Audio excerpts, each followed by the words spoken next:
Hey guys, Limelight here, just doing a quick raw deck tech for my regionals Erupting Lorraine deck. I did manage to come third in regionals and win a store champs with this deck. I will shout out, it did come from the idea that Matt90 on the Discord had with his Erupting Rye mix up, but I'll go through my deck. So obviously Spirit of Fire is what we need to go with, as it is an Erupting deck. I did choose to go level 1, level 2, and go into level 3. Not really going into level 3 often, only going into level 3 to get health in like an aggro matchup. Didn't really get to do that in regionals. Did get to do it in store champs against the aggro Xander. Otherwise, pretty basic stuff. I did put a Drawn Blade in just so I can get it back if need be.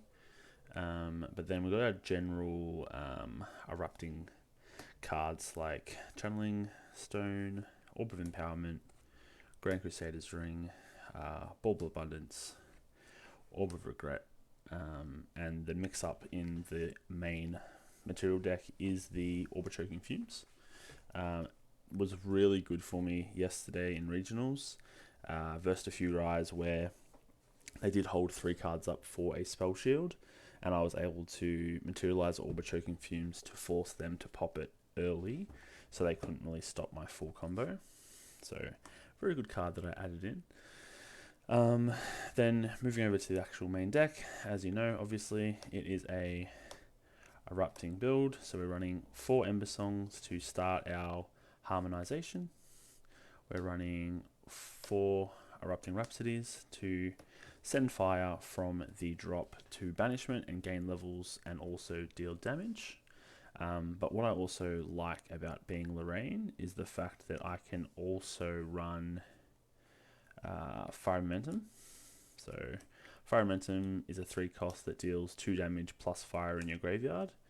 Erupting Rise always been a Ember Song, Erupting Rhapsody kind of combo. But with this one, you can go Ember Song, Fire Momentum, Erupting Rhapsody. So it kind of gives me more targets. I don't run fireballs, I guess, like Rye, but it gives me more opportunity to do more damage with Fireys early, and I don't have to banish anything. So, turn 2 or 3, I can Fire Momentum for 8 to 9 damage. I'm not losing fire from my graveyard for doing it. And then from there, I can do another combo with these as well. So very good. I did enjoy it a lot. Obviously a combo heavy deck. Having more combo pieces is good. Not finding Ember Song did feel a bit bad at times, but that's how combo decks work. With combo decks, obviously you have floating memory. You need to be looking for cards. You need to have cards to level up. You don't want to waste cards from your hand, as you need 9 cards at least to do your combo. So 4 Idle Thoughts. We have 4 Flamer Swordsman. And we have 4 Tempered Steels. Trying my best to banish Idle Thoughts for level ups and stuff, and kind of keep the fire in the bin if possible. But if not, sometimes it doesn't work that way. We are running 4 Clumsy Apprentice. Now, I have not liked this card. I've never liked this card. I have gained some respect for it by playing this deck. It is nice to be able to +0 off this, as in draw a card, and then if you cremate it, you will then be in the plus, which is great. But sometimes, into a aggro deck, you do not want to be playing it. 4 Hasty. Hasty is the bread and butter of getting fire in the bin, bread and butter of getting floating memory in the bin, and probably a must-have in all fire decks. We have 4 Library Witches. Now, these came in handy versing aggro, but also came in handy to cremate. You cremate them, draw 3, and it's kind of like just a cycle at that point. But it is a very useful tool, and it did come in handy when I was in a bit of trouble. Obviously, 4 Creative Shocks. Shout out Creative Shock, the podcast. Great podcast, I've heard. Great card. Perfect to use pre-recollection. You got 4 Cremation Rituals. Your pretty much most Fire Lorraine decks, or fire decks in general, you are cremating everything you play, unless you're versing maybe a Rye, you want to keep the aggro out on the board. Against any other deck, you're kind of cremating it to get the money back. neg one. You neg one every time you play a card from your hand value wise. So cremation kind of gives you that value back from the card. So you get that effect, then cremate them away for the refund. Increasing danger. I went down to 3. I did have 4 at store champs. I went down to 3. This card did not see play at all, and I do not like it. I do like, there is a card I replaced one of them for, and I think I might replace them all for that, but I will get to that at the end. I've saved the best for last, the MVP card. Next up, we have Force Burnt Ash. There was, I think, everyone in regionals, I think, except for one match, everyone else, I think 4 of my opponents in regionals played another Final Lantern at some point.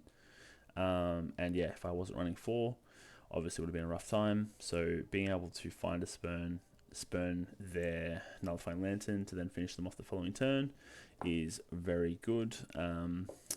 Nullifying is obviously a good counter, but if your opponent has a spurn, all you've done is you've both kind of wasted a turn at that point. Cemetery Sentry, amazing turn 1 play. I'm playing it most time at turn 1, paying 4 for it, discarding a Tempered Steel, and then sometimes you'd Idle Thoughts after that. Really like it. Some pressure as well on the board that people want to kind of get rid of, which means it's another fire in your drop, which is amazing. We've got 3 Flame Sweeps. Now this is the light and day, because back in the day we obviously had Erupting Rye in general, but now that there is Erupting Lorraine, this is like the difference is that Erupting Lorraine can deal with aggro by, or wait for a board to be built and then go to level 2 and sweep and draw cards, where Erupting Rye was not able to do that. Erupting Rye was on a clock. This kind of gives you possibilities and versatility to do different things at different points. This deck is a toolbox deck. You have many things that you can decide to do. It's not always just rush to the combo. You can go to level 3, you can kill it with a Fire Momentum, you can spread the board, you can sweep the board. Like, there's a lot of choices in this deck, which is what makes it kind of fun, is that there is interaction in regards to, obviously there's no interaction in the combo, but like making it so you live to the combo, there is a lot of interaction. We have 1 Fireball in the deck. Now originally I took this out. This was Matt's idea. Matt had 1 Fireball in his as well, but he was running Ryan Merlin still. I'm running only Lorraine, so this does cost 4. But also this won me a game. There was a point I was versing Rye, so I versed Rye round 1. I had pulled out Crystal Empowerment and passed. He went to kill me on his turn, double Arcane Blast, and I was able to, so I knew he had a Spell Shield, so I waited for him to play his hand out. The Arcane Blast put him under Spell Shield cost range, and I was able to pop Crystal Empowerment and Fireball him for games. So this is very spicy. I only got to use it once, but I would definitely keep it in. It is very fun to have, and something that people are not expecting from a Lorraine.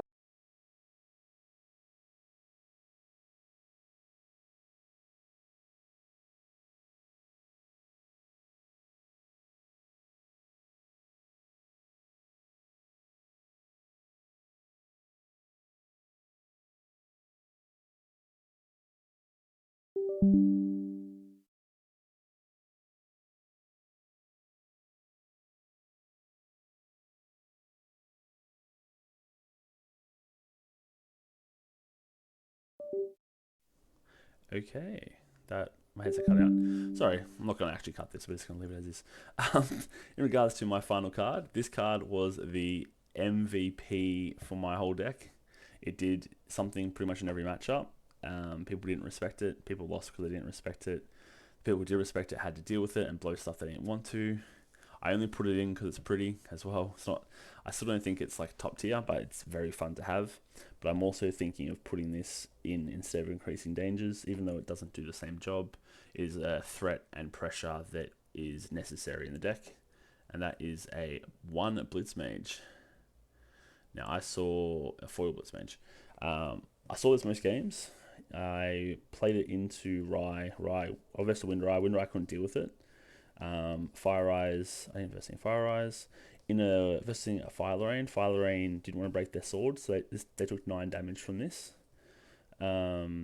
This was a good card to have, and I'm thinking of just running maybe 3 of them or something down the track. We'll see. I mean, FTC's next week anyway, but that was my favorite card of regionals. On sideboard we have 3 Mark the Targets. Oops, not in order. We have 3 Mark the Targets. Now these were put in just because I knew that Caben's deck has been getting popular. Also knew Caben was going to be at regionals. I had these in so I could potentially, when he plays Squirrel and attacks with it, that's fine. Then when he goes to play Asian Protector, he activates Asian Protector. In response to that, you mark the target and you kill the Squirrel, making the Asian Protector bounce back to his hand. Sadly, I did verse him in the semi-finals of Top Cut.